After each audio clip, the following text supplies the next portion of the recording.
Good morning everyone, I'm Zain and today I'll show you YouTube Wrapped not showing problem. Okay, now in order to fix this issue, here we have several methods that you can actually try in order to fix your problem. The first one is to simply go to the settings, then you want to go to apps, then you want to go to manage apps, then you want to search for YouTube application, just like so.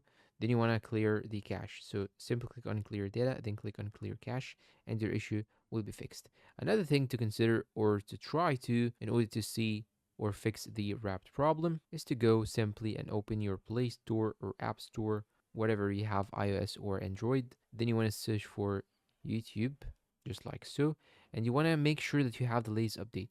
So here, as you can see, I do not have the latest update, so I'm gonna update it with you right now. So if you are using the older one or the older version of YouTube, you will not definitely be able to see the YouTube wrapped. And now in order to see it, you want to go and open your browser. Then you want to search for youtube.com/recap, just like so.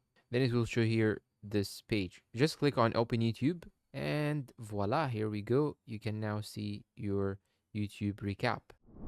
And that's all for today's video. If you find it helpful, please support us with like, subscribe, comment, share. Thank you for watching and goodbye.